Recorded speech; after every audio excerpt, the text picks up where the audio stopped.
Sa paraan po ng pagpapakain namin sa aming mga kuneho dito sa aming farm, meron po kaming sinusunod na 70-30. Yung po 70%, ito po yung forage. Ito po yung mga damo na nakukuha po namin sa aming paligid. Ano-ano po yung mga yon? Meron po kami tanim dito na Super Napier, may tanim po kaming mani-mani, ito po yung mga peanuts na tinatawag natin. Meron po kaming Madre de Agua, meron po kami dito yung guinea grass, at ang panghuli po yung pong kangkong. So lahat po yan, nakukuha lang po namin sa paligid namin yan. Ibig sabihin, dito po sa farm namin, hindi na po kami gumagastos, 70% libre na po yon. Yun naman pong 30% na pinapakain po namin, ito po yung feeds or the commercial pellets. So yan naman po yung binibili po namin para at least ma-sustain din po namin kasi kailangan din po ng kuneho ang mataas na protina. Kaya nagbibigay pa rin po kami ng pellets. Pero still, we see to it na dapat sana all grass na para mapababa po namin yung gastusin namin. Kasi ang kuneho po, mas gusto po nilang kumain ng damo kaysa kumain pa ng commercial pellets. Unang pangalawa ho, ang gagawin po namin dyan, pagka nakita namin na mas productive sila pagdating sa pagkain po ng pellets, so yun talagang i-maintain po namin yan kasi naapektuhan din po kasi yung kanilang panganganak kung purely grass din po yung binibigay po namin. So kailangan, sabi ko nga, dapat yan mataas na protina din, dapat pumasok sa kanilang katawan. May mga kumpanya ho na gumagawa po ng rabbit pellet. Kasi po, ang hinahabol po namin dapat pagdating po sa formulation po ng feeds, sabi ko nga kinakailangan mataas nga po yung protein na dapat na pumasok sa katawan po ng kuneho para mas maging produktibo po sila sa kanilang panganganak at siyempre sa kanilang paglaki din. Sa pagdating po sa presyo, halos pare-pareho lang naman po yan. So nagkakaiba lang po yan, depende na po sa manufacturer yan kung paano po yung formulation na ginagamit po nila para masabi po na mas maganda po ang kanilang produkto. Pero sa akin halos pare-pareho lang po yan at sa tingin ko wala hong pagkakaiba. Pwede ho silang mag-formulate ng sarili nilang feeds o kung sabihin na natin kung meron po silang makinarya na pwedeng gamitin tulad po ng kung meron silang magagamit na pelletizer kung tawagin. So pwede na po silang mag-formulate, pwede na po silang bumili ng mga gamit po nila. Unang-una ho dyan, kung marami po silang damo sa kanilang paligid, pwede na po nilang gamitin yan. Especially kung marami po silang tanim na Super Napier po na tinatawag namin, pwede po yan. So yung ibang gagamitin po natin na sangkap nito, pwede ho natin bilhin commercially. Ito po yung mga regular na pagkain na binibigay namin sa aming mga kuneho. Ito po yung tinatawag naming forage. Sa kanang bahagi ko po, ito po yung tinatawag naming Super Napier. At yung hawak ko naman po, ito po yung peanuts or yung mani-mani. At ito naman po yung isa, ito po yung Madre de Agua. So binibigay po namin ang aming mga forage in the afternoon. So lahat po ng kuneho po namin sa hapon, ito po ang kinakain. Morning naman po, ang talagang regular na binibigay namin, yun po yung commercial pellets na ibinigay ko po kanina.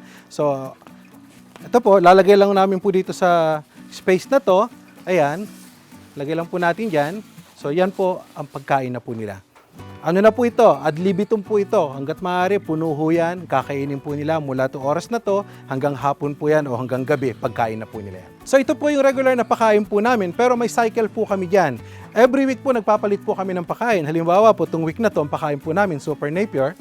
The following week naman po, ang pakain naman po namin is the mani-mani. So susunod na linggo naman po, ang ibibigay po namin ay Madre de Agua. So yung pong kuneho po namin, nasanay po sila na iba-iba po ang kinakain. Pero ibig sabihin po niyan, hindi naman po para gawing regular po yon. Kung wala po tayong makuna ng tulim, halimbawa po, wala po tayong tanim na mani-mani, hindi naman po ibig sabihin na maghanap tayo para at least meron tayong maibigay na pagkain. Pwede naman po, all throughout naman po yan, pwedeng mani-mani lang, pwede naman pong Madre de Agua, o pwede naman po siyang Super Napier lang. Meron po kaming mga kuneho na inilaan para gawing organic. Ibig sabihin ang pinakakain lang po namin sa kanila, purely grass. Kasi may mga customer po kami o mga kliyente po kami na naghahanap po ng organic lang po. Ito po yung mga tao na nakahiratian na po nila kumain ng organic food. So halimbawa naman po, meron naman po yung mga, ang kailangan po nila is organic. So ito po yung napakamabisa po na pagkain na inirerekomenda po din ng mga doktor at isa na po dyan sa mga kakilala kong doktor ay inirerekomenda din po nila na ang kuneho ang kainin nila dahil ito po ay nagtataglay ng high protein nga po. Pag nagbibigay po kami ng pagkain sa aming mga kuneho, especially po kung ginagamit po namin yung 70-30 na formulation po namin. Ang average price po ng isang kilong feeds, o ito po yung commercial pellets na tinatawag po natin, i-average po natin at 30 pesos. At 30 pesos po, that is 1,000 grams. Yung 1,000 grams na yan, ang ibinibigay po namin sa bawat kuneho, 50 grams. So, ibig sabihin po, pwede po nating ipakain si 1,000 grams sa 20 kuneho. Sa 20 kuneho po yan, magkano po ngayon kung kukwentahin po natin? Nagkakahalaga lang po ng 150 pesos. Ibig sabihin, 1 peso and 50 cents. So, napakamura lang po nun. So, pagka po yan ang ibinigay po natin araw-araw, within 6 months, magkano lang po ang magiging gastos po natin? Nag-average lang po tayo ng 270 pesos per kuneho na pinakakain po natin ng commercial pellets. Para po yon sa 70-30. Sige po, bigyan na ho natin ng costing yung damo na pinakakain natin sa kanila. Palagay ko ho, ang halaga lang po niyan sa araw-araw, pwede natin sabihin 50 centimos. Kasi kung bibili ho tayo ng damo sa labas, dahil meron din naman po nagbebenta po niyan, ang isang bundle po niyan ay nagkakahalaga lamang po ng 20 pesos isang bundle. Yan. Ang timbang po noon, umaabot po yun ng 50 to 60 kilos. Tulad na nasabi ko kanina, mas maganda ho kung magtanim ho muna tayo. Bago tayo magsimulang mag-alaga, kung meron din lang po tayong lugar na pwedeng pagtamnan, mas mainam po bago kayo magsimulang mag-alaga, magtanim muna po tayo ng mga damo na pwede nating ipakain sa ating mga kuneho. Kung ang formulation na gagamitin naman po natin is 100% feeds or commercial pellets po, ibig sabihin lang po niyan, kung 50 grams sa umaga, 50 grams sa hapon, so that is 100 grams, 3 piso po ang halaga po nun. For 180 times 3, that is 540 sa loob po yan ng 6 months. Pumunta naman po tayo ngayon sa tinatawag naming small scale. Ito po yung tinatawag ko sa farm ko na 1 module. Sasama ko na po dito 20 heads of does, 4 heads of bucks, 12 units of cage, 20 pieces auto feeder, water feeder, 24 pieces clay pot, ito po yung kainan po nila, 10 bags of cement, 30 pieces coco lumber lang po ang gamitin po natin, 24 pieces GI sheet, ito po yung yero na gagamitin po natin, at ang labor cost po natin. Pag sinuma total po natin ito, aabot po tayo ng 50 mil. Ibig sabihin po, yung 50 mil na investment po natin, sa tingin ko sa loob ng 1 taon, kaya po nating ibalik ang puhunan natin. Pagdating naman po sa breeder selection, 2 klase po ang meron po sa aming farm. Ito po yung tinatawag naming fancy, ito po yung mga purely for pets lang. Ang pangalawa naman po, ito po yung meat type na tinatawag namin. Ito naman inaalagaan natin para mag-produce po tayo ng karne. Sa fancy ho, pagka sinabi nating fancy, medyo may kamahalan po yan. So mahihirapan po tayo magbenta. Kaya nga sabi ko, pag may namamasyal sa farm, may naghahanap sa akin, incidental ko lang yan. Pagka may naghanap kayo ng fancy sa akin, meron ako ibebenta sa inyo. Pero ang presyo ko kakaiba sa presyo ng mga meat type natin. Okay, pagdating sa meat type po namin, sari-saring lahi po yan. Marami po kayong pagpipilian, marami kayong option kung saan nyo gustong simulan. Meron po tayong New Zealand, meron po tayong California White, meron po tayong Palomino, meron po tayong tinatawag na New Zealand Black pa rin, at meron po tayong Chinchilla. Narito po tayo ngayon sa aming rabbitry area. Mula po dito sa kanan ko, lahat po yan, mga breeders po namin. So mula kanan, pakaliwa po, dire-diretso po dito. Lahat po yan, breeder po namin, mga breeder doe. So ang tawag po namin dyan, per module po yan. So iba't ibang breed po ang makikita po ninyo dyan. So mula sa dulo hanggang dito, ang total head count po ng aming breeder is 350 breeder does. Ang aming pong breeder buck is around 50 heads. So sa ngayon po, ang total population po namin is around 1,400, more or less po yan. So ibig sabihin po, hindi pa ako kasama dito yung mga bagong panganak po namin. Sa pagpili ng lahi ng ating gagawing inahin o gagawing breeder, kinakailangan i-consider po natin yung karakteristik ng bawat lahi ng kuneho. Kinakailangan po alamin natin, halimbawa napili natin is New Zealand, kinakailangan alamin po natin kung ito ay magbibigay po sa atin ng magandang panganak. Titingnan din po natin kung sa tingin natin ay makakapagbigay siya ng maraming anak at bubuhayin ba niya ang kanyang mga anak. Kasi ho, pag hindi natin i-consider ito, makikita natin na pakain tayo ng pakain, dadagdag sa gastusin natin at pagdating ng panahon na pwede na siyang mag-produce at makikita natin manganganak lang siya, isa, dalawa, lugi na po tayo. So kinakailangan ho, piliin natin ng maayos, suriin po natin ng maayos kung sa tingin natin ito ay magiging maganda ang kanyang lahi. Isama na rin po natin dito sa pagpili po ng ating gagawing inahin, tingnan po natin yung kanyang body weight. Napakalaking bagay po nito kasi ho, kung ito po ay hindi masyadong malaki o maliit lamang po ang kanyang lahi, kung yung inaasam po natin na timbang po ng bawat kuneho na gagawin nating karne at hindi natin nakuha yung tamang timbang po nito, lugi pa rin po tayo sa ating pag-aalaga. Sa pagsisimula ng inyong pagkukuneho, pinakamainam na magsimula ka sa 2 pares, 12 pares, or higit pa. Iwasan nating kumuha ng trayo. Bakit? Pagka-trayo, malaki ang tendency na magkakaroon tayo ng inbreeding. Samantalang pagka 2 pares kaagad, ibig sabihin naka-line breeding tayo. Ibig sabihin, mas maganda ang pagpapaanak ng inyong mga kuneho. Pagka maramihan na po ang pag-aalaga natin, siyempre habang mas marami ang ating inahin, dapat tapatan din natin 1:5, mas maganda. Ang inbreeding ho kasi, pag ang alaga mong kuneho, parehong ama ang ginamit mo dun sa mga anak, lumalabas po dito mga abnormalities. So, maraming magiging problema.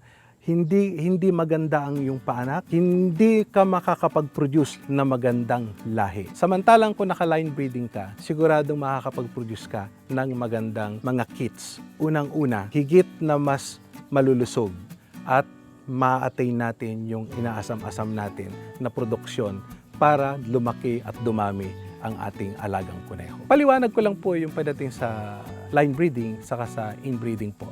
Ang line breeding po kasi, ang kagandahan po nito, halimbawa po 2 pares ang ating pinagsimulang kuneho. Pagka nanganak po yung kanilang mga kaparehong kuneho, ibig sabihin yung mga inahing kuneho, pagkapanganak po niyan, pwede na ho nating i-cross.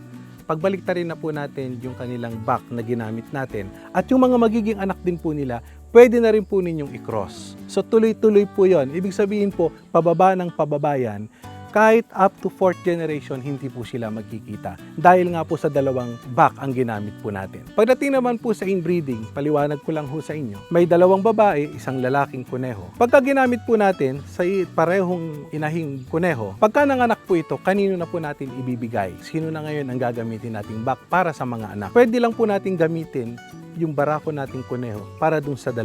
Pero kung gagamitin pa rin natin po dun sa mga anak nito, hindi na rin po pwede. At hindi na rin po pwede yung mga anak po nila kasi kamag-anak po yun. Pwede nating sabihin, kumbaga sa tao, 1st degree cousin po nila dahil iisa po ang kanilang pinanggalingan. Narito naman po tayo ngayon sa area na po ng aming mga breeder back. Meron po kaming 50 heads of breeder back. Bakit ho, tanong niyo siguro, bakit napakarami? Yun nga po, we have 350 active or productive breeder doe. So kinakailangan po naming magkaroon ng ganito karaming breeder back. Nang sa ganun po, maiwasan po namin yung tinatawag naming inbreeding. At least so, naka 5:1 po kami. Ibig sabihin po yan, kahit nakaka-4 hanggang 5 cycle na po kami, hindi ho magtatagpo yung possible na breeder na ginamit po namin sa isang breeder doe. Sa pagsisimula po ng ating pag-aalaga ng kuneho, marami po tayong mga dapat ihanda. Unang-una po, itong kanilang kulungan. Malinis na kulungan, tahimik na lugar. Dito po sa farm namin, meron po kaming 3 disenyo o 3 klase, 3 uri ng kulungan na aming ginagamit. Ito po yung single cage, double cage, and the 4-in-1 cage po namin. Una ho, paliwanag ko lang po yung aming single cage. Ginagamit po namin ito pag ang kuneho po ay tumungtong sa edad 3 buwan, papuntang 4 na buwan, pinaghihiwa-hiwalay na po namin ang aming mga kuneho. Bakit ho? Sapagkat to, pag abot po ng 4 na buwan, pag hindi nyo pinaghiwa-hiwalay po yung mga yan, mag-aaway-away na ho yung mga yan. So, ibig sabihin, pwede na po niyang ibuli yung kanyang mga kasama. Ang advantage po nito, pag ito po ang ginamit natin as a transport cage, maliban po sa meron po siyang bitbitan, napaka-handy po niya, at hindi po messy kasi meron po siyang tray na pwede natin gamitin. Ngayon naman po, pagdating naman po sa pagkain, ang lagayan po ng, if you're using the commercial feeds, hindi naman natin kailangan buksan sa ibabaw, sa ilalim na lang po natin papapasukin. At kung kailangan naman po natin pakainin ng forage, kukuha lang po tayo ng damo, hindi naman natin kailangan buksan sa loob. Kasi pag nilagay po natin sa loob, maapakan po nila. Yun naman pong double cage po namin, dinesign po namin yan para naman po dun sa mga katulad ko din po na nagtitipid sa kulungan na pwede naming ipakita sa inyo yung mga disenyo po namin kung papaano namin siya ginagamit. Kasi ho, habang maliliit pa ho ang kuneho, pagkawalay po sa kanilang inahin, pwede nyo munang pagsamasamahin 2 hanggang 3 kuneho sa isang cage. Ibig sabihin ho, sa double cage po namin, bukod sa mas mura na ho siya, 6 na kuneho na po kaagad ang maikakarga po ninyo. Ito po yung aming grow out cage. Kung napapansin po ninyo, naka-single na po siya kasi nga po ang rabbit is territorial. Pagdating po ng 3 buwan hanggang 4 na buwan, kinakailangan ihiwalay na po natin si rabbit. So same thing din po, ipapasok din po natin yung kainan po nila, padadaanin pa rin po natin sa ilalim. Kung ipapasok po natin yung kuneho, sa ibabaw pa rin. At yung pagkain nila, dito pa rin natin ilalagay sa harapan. Itong double cage na to, ginagamit po namin for our grow out. So, mas maliit ang espasyo po nito. Kung makikita po ninyo, ang size lang po nito is 24 by 24 by 18. Nandito po tayo ngayon sa aking grow out area. Total area nito is 25 square meter. This is 25 by 5 square meter. Total of 25 square meter. Kung mapapansin ninyo, yung pinakikita ko kanina, yung aming double cage, dito po namin siya ginagamit. So kung mapapansin po ninyo, napakaliit lang po nung area pero still, yung capacity po niya, hindi kayo siguro maniniwala. Total capacity po ngayon nito is at 256 heads of rabbits. Paano po nangyari yon? Pakikita po ninyo, 4 layers po yan. Ibig sabihin po, sa isang linya po nito, 8 cage po ang capacity. So 8, that is 32 cages. Multiplied by 2, kasama po yung kabila, 64. Ilan po ang capacity? That is 128 holes. So, ilan po ang capacity noon? So, 128 rabbits. Normally po, pagka grow out na po namin, tulad po nito, mapapansin po ninyo, 2 po yung laman. 2 po yung laman. Ayan. 2 po yung laman. So, times 2 po natin, that is 256 rabbits. Kung makikita po ninyo, 5 by 5 square meter, 25 square meter at 256 rabbits. So ganun lang po yung kailangan nating space. Hindi natin kailangan yung sobrang laking space para magkaroon tayo ng maluwag na kulungan. Dito naman po sa area na to, mapapansin po ninyo, ito po yung aming mga extension po ng aming mga grow out. Kung mapapansin po ninyo, mula dun sa dulo hanggang dito, makipapansin ninyo na bakit po punong kawayan ang ginamit po namin. Ipinakikita lang po namin na ang punong kawayan ay pwede ho nating gamitin at isa ito sa pinakamurang materyales na pwede po namin gamitin. So, kanina nakita po ninyo yung pinaka-main house po namin made of GI sheet or sementado po siya. Dito naman po, mula sa dulo, diretso hanggang doon, mapapansin po ninyo, lupa na po yan. So, dito ho, yung budget po natin na kung sakali man na medyo alanganin po, sa puno ng kawayan, mabibili lang po natin yan sa murang halaga. Yung po naman pangatlo po namin, ito po tinatawag po namin na breeder back cage. Lahat po ng kinakarga po namin dito, lahat po ng lalaki. Pagka kinakailangan po namin mag-mate, bubuhatin lang po namin si babae, lilipat lang po namin siya rito, siya po ang ilalagay namin dito. Okay. So, ready to mate na po siya. Yan po, makikita po natin. Okay. Ganon din po yon. Same system po yon. Yung kainan po nila, sa ilalim pa rin po siya. Okay. Yung damo, as you can see, dito pa rin po siya sa ibabaw. Ayan. First mate na po kaagad. Segundo lang po ang bibilangin. After po na makapag-mate po yan, at least minimum of 3, pwede na po natin siyang tanggalin. Sa loob lamang po na 5 minuto, nakaka-5 hanggang 6 na beses na po siya. Pagdating naman po dito sa 4-in-1 na tinatawag namin, ito naman po ay ginagamit po namin sa aming mga breeders o ito po ay ginagamit namin sa mga aming mga inahing kuneho. Bakit ko po tinawag na 4-in-1? Unang-una ho, ang rabbit po namin, kinakailangan po ng malaki-laking espasyo.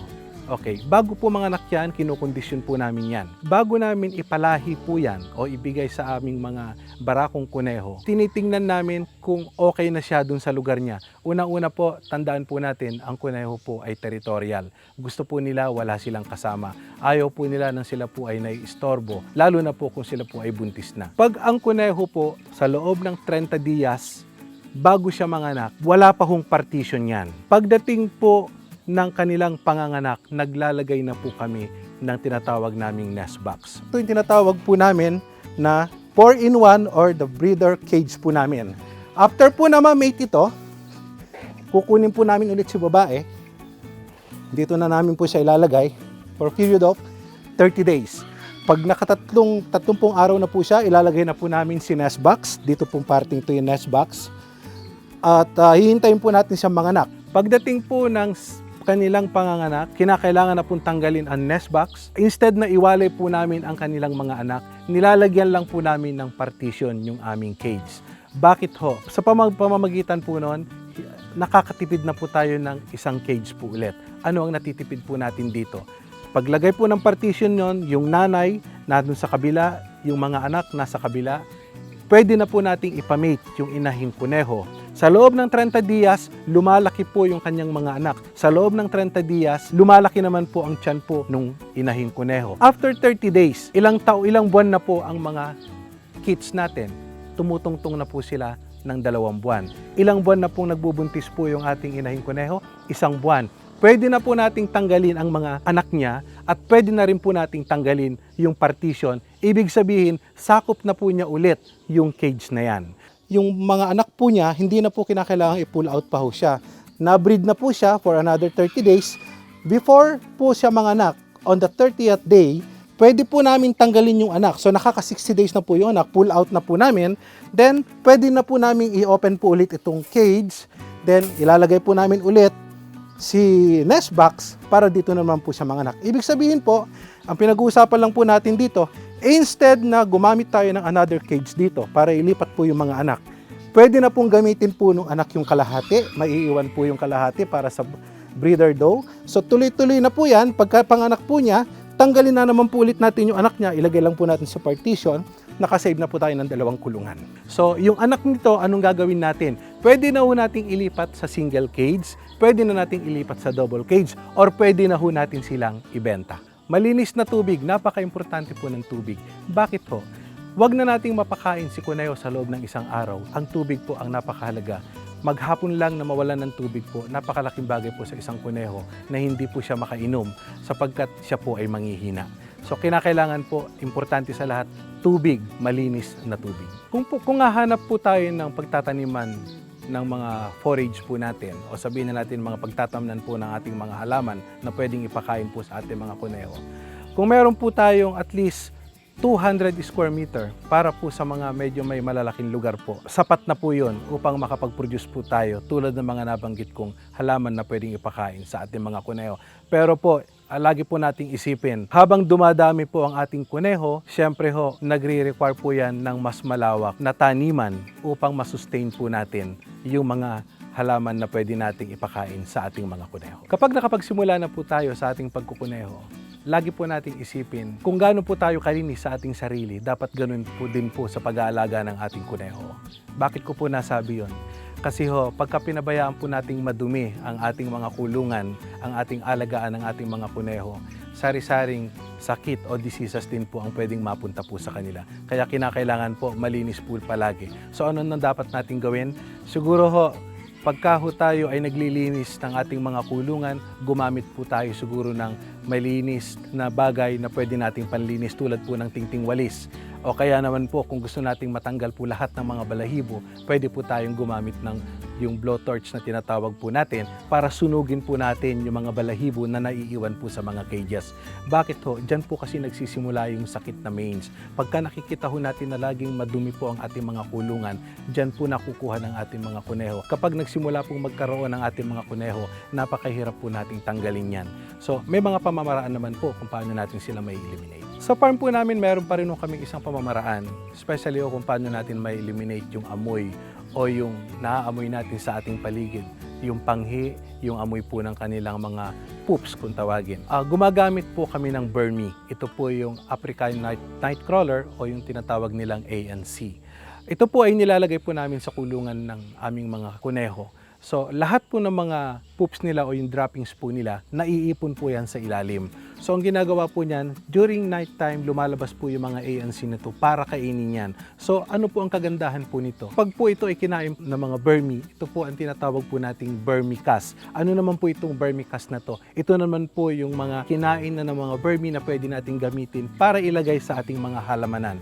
Dito po sa farm po namin, pati po ang kanilang mga ihi, iniipon po namin. Para saan naman po to? Ginagamit naman po namin sa aming mga halaman upang pang-spray. Ito po ay pampabulaklak, ito po ay foliar na kailangan naman po ng aming mga halamanan. Sa kulungan po ng aming mga kuneho, para hindi rin humahirap para sa atin, kinakailangan po siguro maging systematic po tayo. Imbis na bigyan po natin araw-araw ng tubig ang ating bawat kuneho sa bawat kulungan, mas mainam na po siguro bigyan na po natin ng centralized water system. Makikita po ninyo sa aming mga bawat kulungan, may nakasabit po dyan ng mga balde.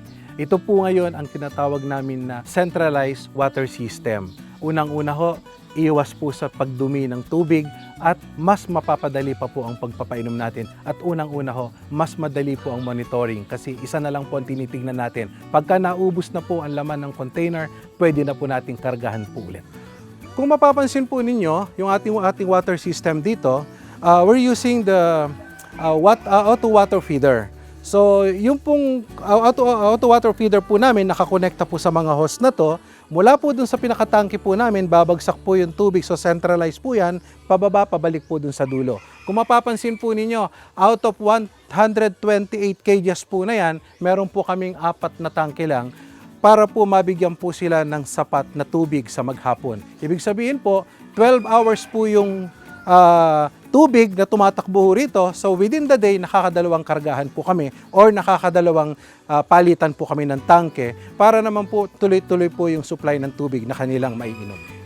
Pagpasok niyo po sa aming rabbitry, mapupuna po ninyo na merong music. Naglagay po kami ng pipe-in music po dahil alam po namin na ito ay makatutulong sa aming mga kuneho.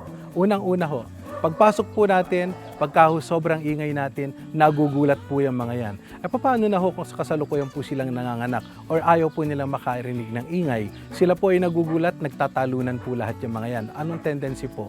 Pwede ho silang makunan. So, another loss na naman po sa ating mga kuneho.